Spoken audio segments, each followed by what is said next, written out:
আমার স্ক্রিন দেখা যাচ্ছে? জি স্যার। আচ্ছা, আসসালামু আলাইকুম। সবাইকে আইসিটি অলিম্পিয়াডের পক্ষ থেকে শুভেচ্ছা, সুস্বাগতম। কেমন আছেন আপনারা? ভালো আছেন সবাই? আচ্ছা, ঠিক আছে। আপনারা অনেকেই আমি জানি যে আজকে যে সাবজেক্ট। স্যার আপনি কেমন আছেন? জি, আমি ভালো আছি। তো আমি আমার একটু পরিচয় দিই। আমার নাম শামীম আক্তার। আমি যশোরের অভয়নগরে একটা স্কুলে আইসিটি টিচার হিসেবে আছি। এটুআইয়ের ডিস্ট্রিক্ট অ্যাম্বাসেডর হিসেবে। আমার একটা আইটি ফার্ম আছে, তার আমি ফাউন্ডার। তো আইসিটি অলিম্পিয়াডের মেন্টর হিসেবে খুলনা বিভাগের মেন্টর কনভেনর হিসেবে দায়িত্ব পালন করছি। তো আজকে আমি আপনাদের সাথে শেয়ার করব চ্যাট জিপিটি এবং তার ভবিষ্যৎ নিয়ে। আমি নিশ্চিত যে আপনারা আমার চেয়ে অনেকে এই বিষয়ে ভালো জানেন। তো সবার কাছে অনুরোধ করব, আপনারা আমি ক্লাস করব। আমি ক্লাসে যখন আপনাদের কাছে প্রশ্ন চাইবো বা যখন আপনাদের কোনো সমস্যা আছে কিনা জানতে চাইবো, তখন আপনারা হ্যান্ড রাইজ করবেন অথবা মাইক্রোফোন আনমিউট করে কথা বলবেন। তার আগে সবাই একটু সাইলেন্ট থাকবেন, ঠিক আছে? Okay sir. Okay sir. জি স্যার। জি, ওকে। তাহলে ঠিক আছে, তাহলে সবাই আমরা একটু মিউট করি।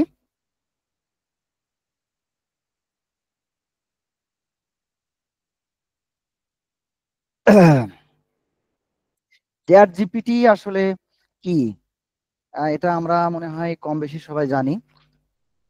চ্যাট জিপিটি এখন এই আইটি সেক্টরের একটা গুরুত্বপূর্ণ বিষয় চ্যাট জিপিটি। আমি নিশ্চিত যে আপনারা অনেকেই চ্যাট জিপিটিতে অনেক কিছু জানতে চান, অনেক প্রশ্নের সমাধান পান।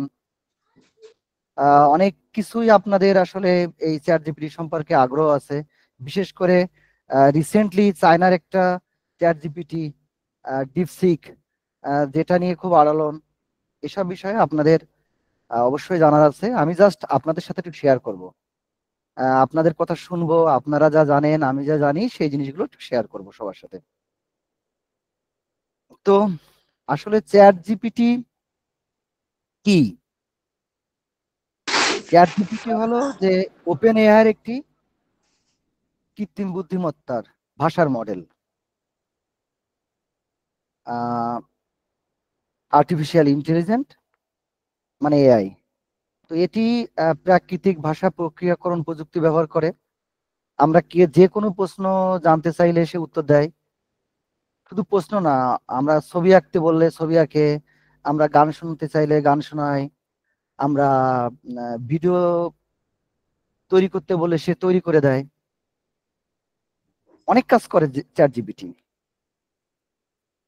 মানুষের সাথে আলাপ আলোচনা সম্ভব, যে কোনো তথ্যের আদান প্রদান, প্রশ্নের উত্তর আমরা পেতে পারি। এছাড়া শিক্ষাগত যে কোনো জিনিস, যে কোনো গবেষণা বা ব্যক্তিগত কাজ সবকিছুই চ্যাট জিপিটির মাধ্যমে হয়। এটি মূলত একটা চ্যাটবট। চ্যাটবট কি সেটা একটু আমরা জানবো। যে এআই একটা চ্যাটবট। চ্যাটবট হলো চ্যাটের জন্য একটা বট। তো আমরা অনেকেই কিন্তু ফেসবুকের পেজ ব্যবহার করি। এই পেজে যদি কোনো একটা প্রশ্ন দিই তাহলে অটোমেটিক্যালি উত্তর চলে আসে, আবারও একটা প্রশ্ন দিলে অটোমেটিক্যালি উত্তর চলে আসে। মানে এটাও কিন্তু চ্যাটবটের একটা ব্যবহার, হয়তো খুব ক্ষুদ্র পরিসরে, কিন্তু চ্যাটবটের ধারণাটা বোঝানোর জন্য আমি তোমাদের সাথে এটা শেয়ার করলাম। ওয়ালাইকুম আসসালাম। লেট হয়ে গিয়েছি, সো এখানে কি এটা বাদে কি আর কোনো কিছু পড়ানো হয়েছে? এখন কথা না বাবা, ক্লাস শুরু হলো মাত্র, ক্লাস শোনাও। তো এই আমরা হোয়াটসঅ্যাপেও কিন্তু চ্যাটবট আছে। হোয়াটসঅ্যাপে যদি আমরা এরকম কিছু চ্যাটবটের কিওয়ার্ড আছে সেগুলো ব্যবহার করি তাহলে আমরা অনেক কিছু জানতে পারি। তো এই চ্যাটবট থেকেই এলো চ্যাট জিপিটি। চ্যাটবটের আধুনিক এআই সংস্করণ হলো চ্যাট জিপিটি। তো এই চ্যাট জিপিটি উৎপত্তি একটু দেখে আসি। চ্যাট জিপিটি মূলত তৈরি হয় 1915 সালে। স্যাম অল্টম্যান এবং ইলন মাস্ক দুইজনে মিলে শুরু করছিল একটা নতুন প্রতিষ্ঠান, ওপেন এআই। এই ওপেন এআইয়ের প্রথম কাজ ছিল এই চ্যাট জিপিটি। সেটা অবশ্য অনেক পুরনো ভার্সন ছিল, যেটা জিপিটি অন ছিল। এরপরে জিপিটি 2, জিপিটি 3, জিপিটি 3.5। মূলত এই জিপিটি 3.5 2022 সালে নভেম্বর মাসে যে ভার্সনটা সবার জন্য উন্মুক্ত করা হয় ওপেন এআইয়ের চ্যাট জিপিটি নামে, সেটাই পৃথিবী জুড়ে আলোড়ন তৈরি করে। এবং সেটা প্রথমে বিনামূল্যে পাওয়া যেত, এবং সেটার মাধ্যমে অ্যাকচুয়ালি আমরা চ্যাট জিপিটির ব্যবহার বিপ্লব সম্পর্কে আমরা জানতে পারি। তো এখন চ্যাট জিপিটি 4 আমরা ব্যবহার করি। চ্যাট জিপিটি 4-এ এখন ছবি, অডিও, ভিডিও অনেক কিছু হয়। এই বিষয়ে আমরা আরেকটু পরে অনেক কিছু দেখতে পাবো। তবে এই চ্যাট জিপিটি সম্পর্কে আরেকটু জানি। চ্যাট জিপিটির ডেভেলপার হলো ওপেন এআই। ফার্স্ট রিলিজ হয় 30 নভেম্বর 2022 সালে। এটা এর টেকনোলজি ইউজ হয় মূলত ট্রান্সফর্মার, জিপিটি। এটা প্রথম যেবার রিলিজ হয় তার 5 দিনে গ্রোথ হয় প্রায় 1 মিলিয়ন। মূলত পাইথন এর প্রোগ্রামিং ল্যাঙ্গুয়েজ। পাইথন কিন্তু এখন ক্লাসের বইতেও আছে, পাইথন একটা হাই লেভেল ল্যাঙ্গুয়েজ। তা চ্যাট জিপিটি 3.5 দিয়ে শুরু, এখন আমরা 4 ব্যবহার করি। এই চ্যাট জিপিটির উদ্ভাবক হলো স্যামুয়েল হ্যারিস অল্টম্যান। এটার নাম বোধহয় তোমাদের শিটে আছে কিনা আমি জানি না।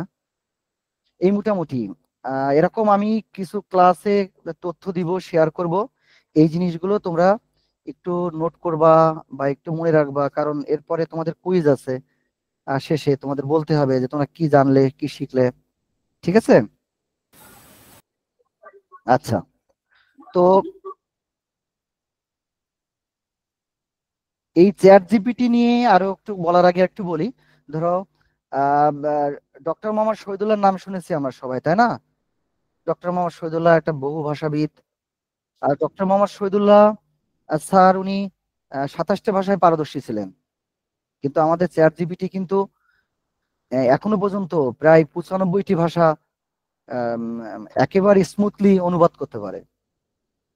আমরা চ্যাট জিপিটির যে ভার্সনটা ব্যবহার করি সেটা আসলে ফ্রি ভার্সন।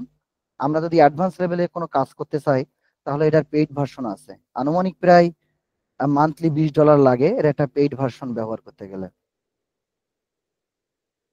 তো চ্যাট জিপিটি নিয়ে আরো একটু কিছু বলি। চ্যাট জিপিটি হলো এখন আমরা যদি চ্যাট জিপিটিতে কোনো কমান্ড দিই তা সে যে উত্তরটা দিবে সেটা 1921 সাল পর্যন্ত, সরি 2021 সাল পর্যন্ত। 2021 সালের পরে কোনো তথ্য আর চ্যাট জিপিটিতে নেই। আসলে চ্যাট জিপিটি কিভাবে কাজ করে আমরা পরে জানবো, জানলে বুঝবো যে আসলে কেন তথ্যগুলো নেই। তো চ্যাট জিপিটি যিনি আবিষ্কার করেছিলেন সেই স্যাম অল্টম্যান। এই লোকটার বয়স এখন 39 বছর। একটা মজার জিনিস হলো এই লোকটা যখন চ্যাট জিপিটি আবিষ্কার করেন তখন তার বয়স ছিল 29 বছর। এবং স্কুলের, কলেজের drop out student, drop out মানে কি, যারা ফেল করে, কোনো কারণে ঝরে পড়ে, এরকম একটা স্টুডেন্ট ছিলেন এই স্যাম অল্টম্যান। অথচ তিনি হলেন চ্যাট জিপিটির উদ্ভাবক। চ্যাট জিপিটি একটা কমান্ড দিলে একসাথে প্রায় 25,000-এর বেশি শব্দের রেসপন্স করতে পারে। তো এবার চ্যাট জিপিটি সম্পর্কে তো আমরা একটু জানলাম। এখন বলতে পারো যে পৃথিবীর প্রথম চ্যাটবট কি? না, জানি নাই। জানি না। স্যার, তো এটা জিপিটি এটা আসলে আমাদের সিলেবাসে নেই, তারপরে আমি একটু বলি। পৃথিবীর প্রথম চ্যাটবট হলো Eliza. Eliza sir, Liza. Eliza বিজ্ঞানী অ্যালান টুরিং এর একটা থিওরি ছিল, একটা কনসেপ্ট ছিল যেটাকে বলা হয় টুরিং টেস্ট। মানে এই টুরিং টেস্ট মূলত প্রথম চ্যাটবটের ধারণা, বাট প্রথম চ্যাটবট হিসাবে স্বীকৃতি দেওয়া হয় এলিজাকে। এলিজা জন্ম 1966 সালে। ভেবে দেখো, আজ থেকে প্রায় 60 বছর আগে। এবং এই যে এলিজার যে চ্যাটবটটা, এই চ্যাটবটটার যে প্রোগ্রাম, যে মানে কাজগুলো, কাজের প্রক্রিয়াগুলো, এগুলো অনেকদিন আসলে লোকচক্ষুর আড়ালে ছিল, যেটা 2021 সালে আবার পাওয়া যায়। এবং এখন এই এলিজার কিন্তু একটা ভার্সন অনলাইনে আছে। আমরা প্রথম চ্যাটবট দেখবো আমরা একটু পরে, যখন একটু চ্যাট জিপিটি নিয়ে দু একটা প্র্যাকটিক্যাল কোনো কাজ করব, তখন আমরা এলিজাকে দেখব। তো এলিজা হলো পৃথিবীর প্রথম চ্যাটবট। আচ্ছা, আমরা আরো কয়েকটা চ্যাটবট জানি, যেমন আমরা ওপেনআইয়ের চ্যাটবট জানি, চ্যাট জিপিটি, ডিপসিক আছে, ডিপসিক এয়ার, ডিপসিক চ্যাট, গুগলের আছে বার্ড, জেমিনি, এরকম আরো অনেক কোম্পানির আছে। স্যার বার্ড বিএ আর কি হবে না? স্যার আগে সরি, আমি একটু ক্লাস নিই, তারপরে কথা বলবো সবার সাথে, ঠিক আছে? ওকে স্যার স্যার আচ্ছা, এখন এই চ্যাট জিপিটি যে আমাদের প্রশ্নের উত্তর দেয়, আসলে উত্তর পাই কোথায়? আসলে দেখো, অনলাইনে অনেক আর্টিকেল আছে, অনেক বই আছে, অনেক ডেটা আছে। এই ডেটাগুলো পড়ে জেনে সে একটা প্রশিক্ষিত মানুষ, ফলে সে উত্তর দিতে পারে। আর তার যে ভাষার মডেল, এটা হলো ট্রান্সফর্মার আর্কিটেকচার। মানে সে আমাদের ইনপুট বিশ্লেষণ করে এবং তার যে শিখন আছে সেগুলো বিশ্লেষণ করে সে প্রাসঙ্গিক উত্তর দেওয়ার চেষ্টা করে। আমরা যে প্রশ্নগুলো চ্যাট জিপিটি করি, ব্যবহারকারীর প্রশ্ন সে বিশ্লেষণ করে, বিশ্লেষণ করে সে আউটপুট প্রদান করে লিখিত আকারে।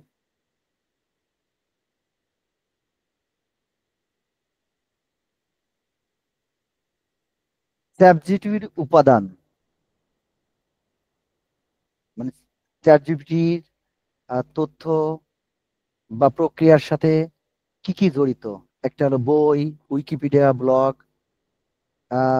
অনলাইনে অনেক বই আছে, পৃথিবীর সবচেয়ে বড় এনসাইক্লোপিডিয়া সেটাও অনলাইনে, উইকিপিডিয়া। তো এই মানে অ্যাটেনশন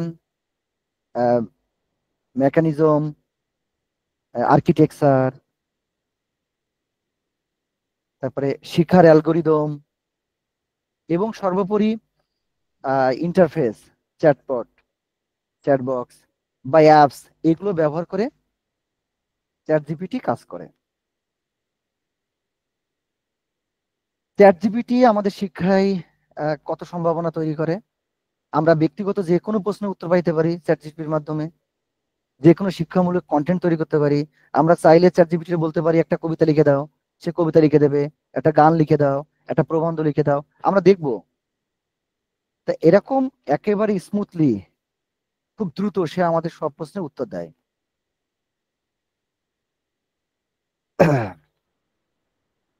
চ্যাট জিপিটির অনেক সম্ভাবনা, অনেক কল সেন্টার আছে, মোবাইলের অনেক হেল্পলাইন আছে, যেগুলো চ্যাট জিপিটির মাধ্যমে এই কাজগুলো সারে। এছাড়া অনেক শিক্ষা, প্রশিক্ষণ, যোগাযোগ ব্যবস্থা, হ্যাঁ, অনেক সৃজনশীল কাজ, অনেক অটোমেশন, অনেক স্বাস্থ্যসেবা, যেগুলো এখন আমরা পাই, ভবিষ্যতে আরো পাবো। তবে চ্যাট জিপিটির কিছু চ্যালেঞ্জ আছে, যেমন তথ্যের নির্ভরতা। আসলে চ্যাট জিপিটি তো তথ্য পাই কোথা থেকে? অনলাইন থেকে। অনলাইনে যদি একটা তথ্য বিভিন্ন ভাবে বিভিন্ন জন দেয়, বিভিন্ন বইতে বিভিন্ন ভেরিয়েশন থাকে, তাহলে তো তার ভুল হতেই পারে। আর চ্যাট জিপিটির ওই যে একটু আগে বলছিলাম যে সাম্প্রতিক কোনো তথ্য পাওয়া যায় না, কারণ চ্যাট জিপিটি তো প্রশিক্ষণ দিতে হবে তথ্য দিয়ে। তা সাম্প্রতিক তথ্যের নির্ভরতা আগে নির্ণয় করতে হবে, তারপরে না তার প্রশিক্ষণ দিতে হবে। তো এটা একটু জটিল প্রক্রিয়া। এই জন্য কিছু তথ্যের নির্ভুলতা বা তথ্যর ভুল ভ্রান্তি হয়ে থাকে, হতে পারে। নৈতিকতা এবং গোপনতা, আসলে অনেক রকমের চ্যাট জিপিটি বেরোইছে যেগুলো এখন অনেক বাজে বাজে কাজ করা সম্ভব। এটা আমাদের নৈতিকতাকে প্রশ্নবিদ্ধ করে, গোপনীয়তাকে প্রশ্নবিদ্ধ করে। চ্যাট জিপিটি যেভাবে কাজ করে দেয়, সেটা একটা অফিসের 10 জন 15 জন লোক যে কাজ করতে পারে, 20 জন লোক যে কাজ করতে পারে, দিন শেষে চ্যাট জিপিটি একটা কমান্ডে সেই কাজ করতে পারে। ফলে ভবিষ্যতে কর্মসংস্থানের পরে একটা নেতিবাচক প্রভাব পড়ার সম্ভাবনা আছে। অ্যাডাপ্টেশন, মানে অ্যাডাপ্টেশনেরও একটা ব্যাপার আছে। চ্যাট জিপিটির জন্য এটা একটা চ্যালেঞ্জ। আরেকটা হলো সার্ভার বা প্রযুক্তির সীমাবদ্ধতা। আসলে অনেক সময় সার্ভার ডাউন থাকতে পারে, প্রযুক্তি কোনো কারণে ফল্ট করতে পারে। এই যে মোটামুটি এইগুলো হলো আমাদের চ্যাট জিপিটির চ্যালেঞ্জ। তো আমরা এ পর্যন্ত একটু থাক, আমরা একটু দেখি চ্যাট জিপিটির একটু ব্যবহার দেখে আসি টুকটাক।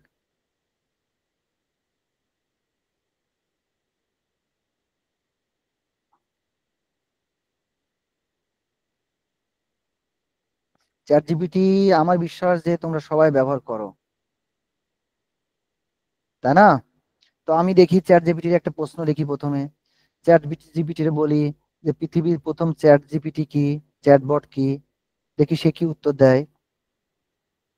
আমি এখানে লিখলাম পৃথিবীর প্রথম চ্যাটবট কি, সে সম্পর্কে 100 শব্দের অবশ্যই লিখতে হবে বাংলায়, কারণ কোন ভাষায় উত্তর চাই আমরা সেটা চ্যাট জিপিটির বলতে হবে।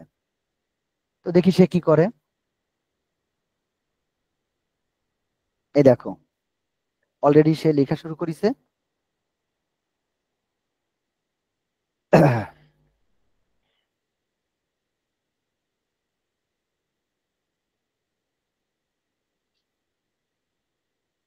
প্রথম চ্যাটবট এলিজা।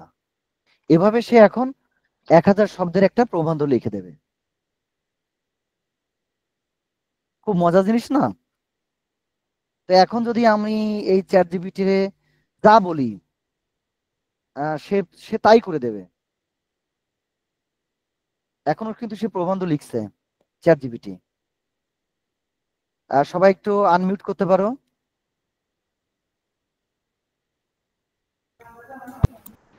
কি একটা খুব মজার কাজ না? আমি জানি যে তোমরা অনেকে এই কাজটা করো, এই কাজটা ভালোভাবে পারো।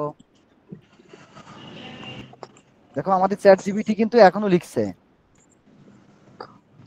আমি যেহেতু 1000 শব্দ দিচ্ছি, 1000 শব্দ দিচ্ছি, সে 1000 শব্দের ভিতরে প্রবন্ধটা শেষ করবে। কার কাছ থেকে নয়েজ আসতেছে? আচ্ছা, প্রবন্ধ লেখা শেষ। এখন যদি বলি আমরা যে 500 শব্দের একটা কবিতা লিখো, চ্যাট জিপিটি লিখে দেবে না? Yes, sir. Yes, sir. আমি লিখছি 500 শব্দের একটা বাংলা কবিতা লেখো। মেলা শব্দের হয়ে গেল। হ্যাঁ, আমি 500 শব্দের না, আমি 100 শব্দ দিলাম। স্যার চ্যাট জিপিটি বাংলা মাঝে মাঝে একটু ইয়ে হয়নি স্যার, মানে ব্যাকগ্রাউন্ড গুলো ঠিক হয় না। হ্যাঁ, আমি 50 শব্দের একটা কবিতা লেখার জন্য দিলাম। চ্যাট জিপিটি লিখবে, দেখো। চাঁদের আলো, চাঁদের আলো ঝরে রাতে, স্বপ্ন জাগে মনের সাথে। চ্যাট জিপিটি কিন্তু লিখে দিছে already. Yes, sir. Yes sir. তো আমরা আরেকটা জিনিস দেখি, চ্যাট জিপিটি আমাদের কথা শুনে কিনা, ছবি আঁকতে পারে কিনা। ট্রাই করি। আমি একটা মেসেজ দিলাম যে টঙের দোকানে চা খাচ্ছেন বয়স্ক একটা লোক, ইমেজ জেনারেট করে দাও। দেখি কি করে চ্যাট জিপিটি।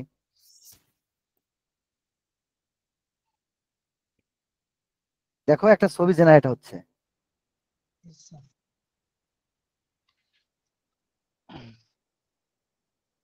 ওয়াও, এই ছবিটা কি আমি আঁকালাম? No, sir. Oh, sir. Pretty AI এটা কি চ্যাট জিপিটি করলো, তাই না? অর্থাৎ হ্যাঁ, আসলে এটা একটা ইঞ্জিনিয়ারিং। এই চ্যাট জিপিটি দিয়ে কিভাবে কাজ করাতে হবে এটা একটা ইঞ্জিনিয়ারিং। হ্যাঁ, এই ইঞ্জিনিয়ারিং যদি জানা যায় তাহলে চ্যাট জিপিটি আমাদের কথা শুনবে। যাই হোক, এই মোটামুটি চ্যাট জিপিটি নিয়ে ক্লাস ছিল, আমরা কি দেখি শিখলাম। তার আগে আর একটু দেখে আসি। আমি বলছিলাম যে এই হলো এলিজা, পৃথিবীর প্রথম চ্যাটবট। স্ক্রিনে দেখা যাচ্ছে না? Yes, yes, sir. Yes, জি, sir. Eliza sir. এলিজা ওকে ওকে, এলিজা এখনকার মতো এত স্মার্ট না, কিন্তু ভাবতে হবে আজ থেকে 60 বছর আগে মানে মানে একটা যন্ত্রের সাথে মানুষ কথা বলতো, जी sir. একটা যন্ত্র মানুষের প্রশ্নের উত্তর দিত। স্যার ঠিক আছে, এই ছিল আমার মোটামুটি ক্লাস। তো তো আমরা কে কি শিখলাম? সবই সম্ভব। আমরা কে কি শিখলাম আসি, ঠিক আছে? তো সবাই চ্যাট করতে পারবা না? Ji sir. Yes, sir. Yes, sir. Google মিটে চ্যাট করা যায় তাই না? Yes, sir. সবাই চ্যাট করে আমি একটা প্রশ্ন দিচ্ছি, এই প্রশ্নের উত্তর লিখবা। যে একের উত্তর যদি এ হয় তাহলে লিখবা 1 এ 1 এ, 2 এর উত্তর যদি বি হয় তাহলে লিখবা 2 বি। এরকম করে একটু চ্যাট বক্সে লিখো তো দেখি কার কার উত্তর সঠিক হয়। সরি, হ্যাঁ এই যে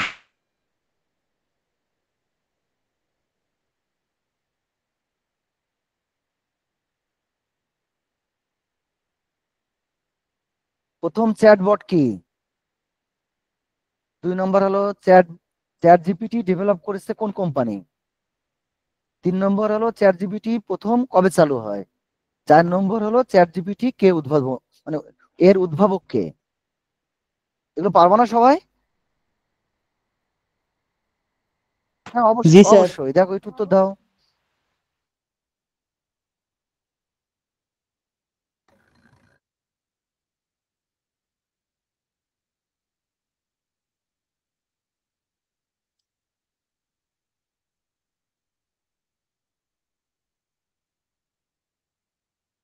উত্তর দেওয়া হয়েছে সবার? No, sir. আচ্ছা, আমাদের তো অনেক স্যার আমি লেট করে জয়েন করেছি, গ্রিন ডিজিটালাইজেশনটা কি এটা আবার একটু বোঝানো যাবে? গ্রিন ডিজিটালাইজেশনে ক্লাস হবে এখন, এখনো ক্লাস শেষ হয়নি।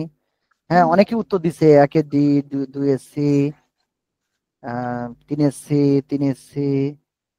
সবাইকে অনেক অনেক ধন্যবাদ।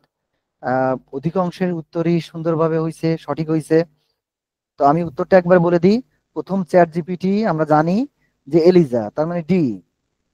চ্যাট জিপিটি ডেভেলপ করছে কোন কোম্পানি? ওপেন এআই, মানে সি। 3 নম্বরে চ্যাট জিপিটি চালু হয় কত সালে? 2022 সালের নভেম্বর, মানে 3-এরও উত্তর সি। ঠিক আছে। 4 হলো চ্যাট জিপিটি উদ্ভাবক কে? এটা বি। ঠিক আছে, এই মোটামুটি আমাদের চ্যাট জিপিটি ক্লাস। আর কারো কি কোনো প্রশ্ন আছে? আমাদের আরেকটা সাবজেক্টে ক্লাস নিতে হবে।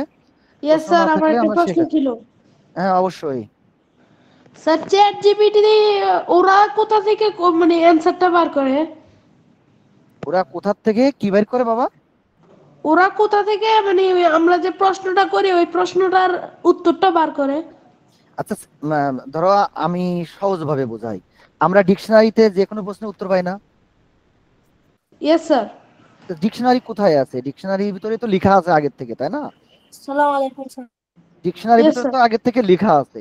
তো চ্যাট জিপিটি রে ওরকম ভাবে প্রশিক্ষণ দেয়া, তারে বই পড়ায় ডিকশনারি দিয়ে, বিভিন্ন আর্টিকেল দিয়ে তারে আগের থেকে প্রশিক্ষণ করা। সে তো জানে সবকিছু এবং জানে বলে উত্তর দিতে পারে। ধরো আমরা গুগলে সার্চ করি না, গুগল আমাদের উত্তর দেয় না? হ্যাঁ, তো গুগল কোথা থেকে উত্তর দেয়? হিউজ পরিমাণ ডেটা আছে গুগলের কাছে, গুগল সেগুলো অ্যানালাইসিস করে আমাদের উত্তর দেয়। ঠিক তেমনি ভাবে তাহলে গুগলও কি এক ধরনের এআই? হ্যাঁ, গুগলও এক ধরনের এআই। হ্যাঁ অবশ্যই, গুগলও এক ধরনের এআই। আবার বলি আমি, মানে এআই কি আর্টিফিশিয়াল ইন্টেলিজেন্স, মানে এআই মানে কি কৃত্রিম বুদ্ধিমত্তা। আমি একটা উদাহরণ দিই। ধরো ফেসবুকে যদি কখনো কোনো একটা প্রোগ্রামে অনেকগুলো বন্ধু রয়েছে, সেখানে যদি তুমি একটা ছবি তোলো এবং সেই ছবিটা যদি পোস্ট করতে যাও, তাহলে দেখবা ফেসবুক বলে দিবে যে এই ছবিতে মানে এই যে লোকগুলো আছে তার কার কার আগে ফেসবুক আইডি আছে, তাদেরকে ট্যাগ করতে চাইবে। তার মানে ফেসবুকও কিন্তু জানে, ফেসবুকও কিন্তু এআই আছে। তো এআই তো মানে এআই তো কৃত্রিম বুদ্ধিমত্তা, এটা অবশ্যই গুগলের আছে, এটা অবশ্যই ফেসবুকের আছে, এটা আমরা যে ডিভাইস ব্যবহার করি সে ডিভাইসেরও আছে। ঠিক আছে, তাহলে আমরা কি শেষ করি, আমরা নতুন আইটেমে যাই, নতুন বিষয়ে যাই। Okay sir okay sir okay sir okay sir. আর ওকে স্যার সবাই এই যে ক্লাসগুলো করতেছো, এই ক্লাসগুলো নোট রাখবা, এই যে এক একটা বিষয়ের নোট রাখবা, স্যাররা যে জিনিসগুলো শেখাচ্ছেন সেগুলো নোট রাখবা। তাহলে তোমাদের যখন পরীক্ষা হবে সেই পরীক্ষার প্রস্তুতিটা অনেক সহজ হয়ে যাবে। ঠিক আছে, আচ্ছা আমরা তাহলে আরেকটা আইটেম ছিল আমাদের, সেই আইটেমে যাই আমরা। আমাদের আরেকটা আইটেম ছিল যেটা হলো গ্রিন ডিজিটালাইজেশন।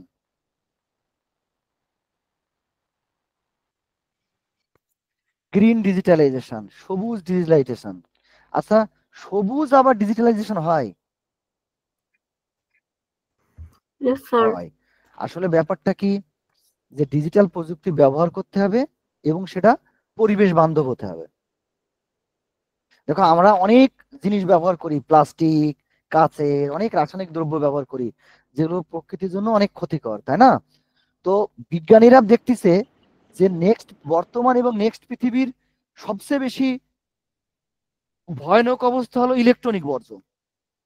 এই যে একটা ল্যাপটপ নষ্ট হয়ে যাচ্ছে, একটা মোবাইল নষ্ট হয়ে যাচ্ছে, একটা ফ্রিজ নষ্ট হয়ে যাচ্ছে, একটা টেলিভিশন নষ্ট হয়ে যাচ্ছে, একটা মনিটর নষ্ট হয়ে যাচ্ছে, এগুলো কোথায় ফেলবো আমরা? এই যে বর্জ্যগুলো, এটা হলো এই যে এই বর্জ্যগুলো আসলে পৃথিবীর জন্য খুব ক্ষতিকর। তাই এই সবুজ ডিজিটালাইজেশনের মাধ্যমে আমরা আজকে একটু জানবো যে কিভাবে এই পরিবেশ বান্ধব নতুন পৃথিবী আমরা তৈরি করতে পারবো।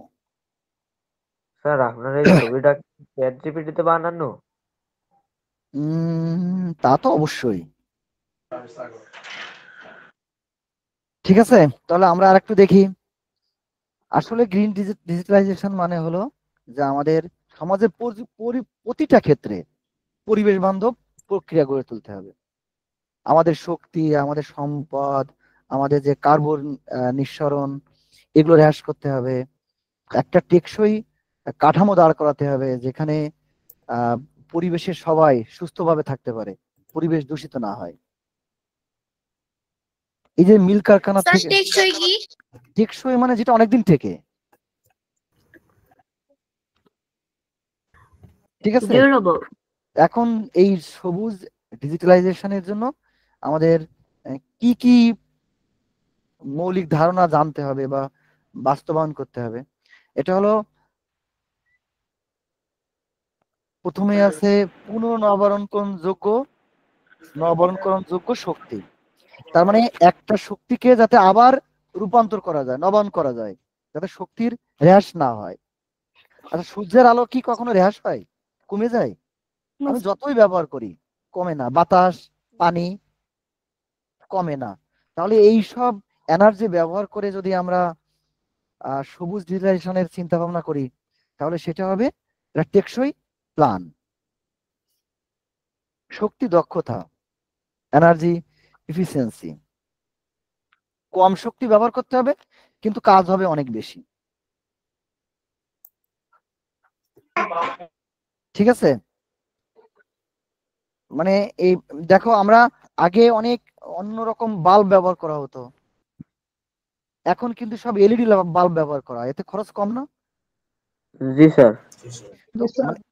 আমি জাস্ট বোঝানোর জন্য যে এনার্জি কম খরচ করতে হবে কিন্তু আউটপুটটা বেশি হবে।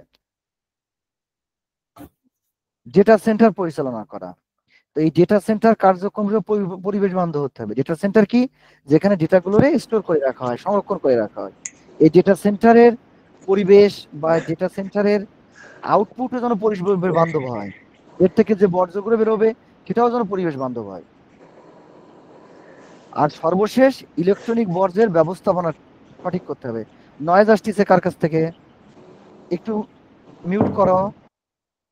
হ্যাঁ, পুরাতন ওই যে কথা বলছিলাম আমি, পুরাতন বা ইলেকট্রনিক যন্ত্রপাতি যেগুলো নষ্ট হয়ে যাবে সেগুলো সংরক্ষণ করে প্রক্রিয়া করে আবার পুনরায় রিউজ করার সিস্টেম যদি চালু করা যায়, তাহলে এই যে হাজার হাজার lakh lakh mobile, laptop, monitor, AC, electric যন্ত্রপাতি, এগুলো যাতে, তাহলে আমাদের পরিবেশের পরে ক্ষতি কম হবে। তো সবুজ ডিজিটালাইজেশনের মূল উপাদান কি? পরিবেশগত টেকসই প্রযুক্তি। আমরা একটু আগে দেখলাম নবায়নযোগ্য শক্তি, যেমন সোলার প্যানেল, উইন্ড টারবাইন, মানে বাতাস দিয়ে বিদ্যুৎ তৈরি করা, বা সোলার প্যানেলের মাধ্যমে বিদ্যুৎ তৈরি করা। তাহলে এমনি আমরা যে বিদ্যুৎ ব্যবহার করি, এই বিদ্যুৎ তৈরি করতে যে অনেক তেল, অনেক পারমাণবিক উপাদান, অনেক কিছু ব্যবহার করা হয়, কয়লা, তাহলে আমাদের পরিবেশ দূষণ হবে না যদি আমরা সোলার প্যানেল ব্যবহার করি, উইন্ড টারবাইন ব্যবহার করি, উইন্ডো টারবাইন ব্যবহার করি। তারপরে শক্তি সাশ্রয়ী যদি আমরা স্মার্ট ডিভাইস ব্যবহার করি, যদি আমরা উন্নত ডেটা সেন্টার বা ক্লাউড পরিষেবা ব্যবহার করি।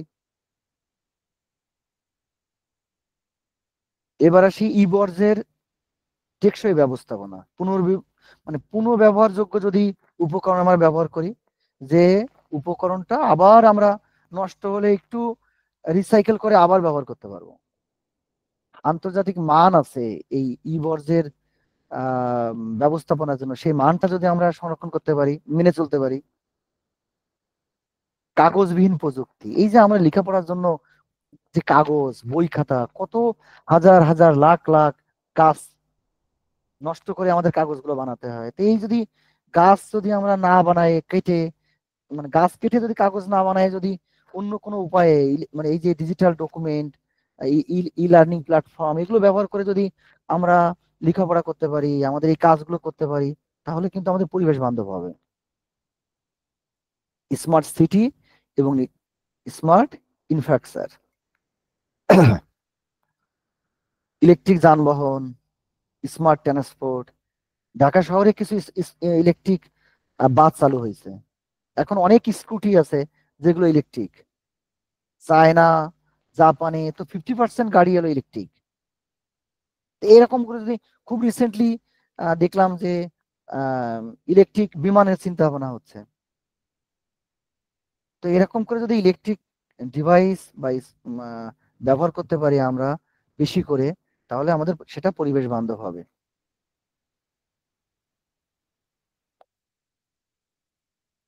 সফল প্রকল্পের উদাহরণ, একটা প্রকল্প, মানে কোন প্রকল্পগুলো আসলে পৃথিবীতে সফল? একটা হলো গুগল ডেটা সেন্টারে 100% নবায়নযোগ্য শক্তি ব্যবহার করা হয়।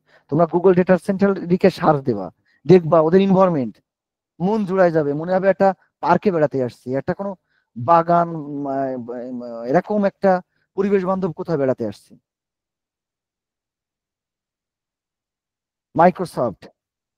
মাইক্রোসফটের টার্গেট আছে 2030 সালের মধ্যে মাইক্রোসফট কোনো কার্বন নিঃসরণ করবে না, বরং নেগেটিভ হবে। তারপর নর্ডিক দেশগুলো, এখানে 6টা দেশ আছে, সেসব 6টা দেশে ঠিক একই ব্যাপার, তারা স্মার্ট সিটি এবং নবায়নযোগ্য শক্তির ব্যবহার করতেছে। ডিজিটাল সেবা যদি বাড়ানো যায়, কাগজের ব্যবহার কমে যাবে।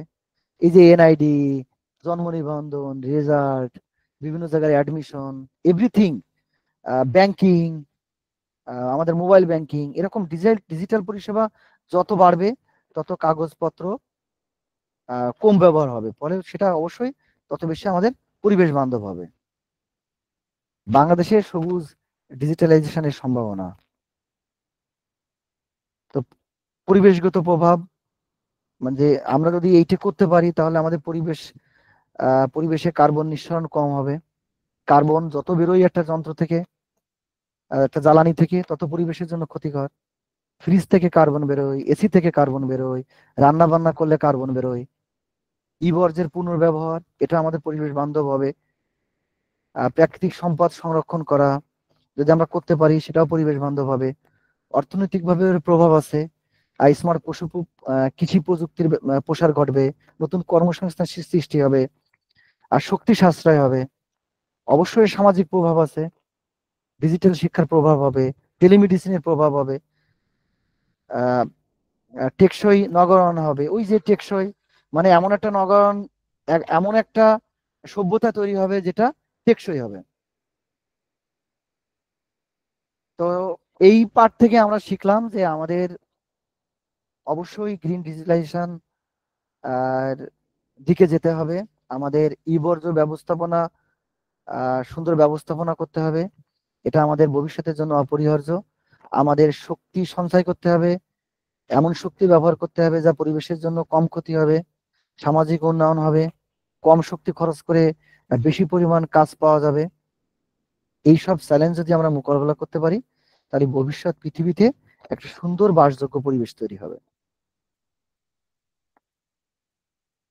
Thank you. এই ছিল আজকে আমার ক্লাস। তোমাদের যদি কারো কোনো প্রশ্ন থাকে দুটো ক্লাস নিয়ে, তাহলে আমরা একটু কথা বলতে পারি, তা না হলে আমরা শেষ করব।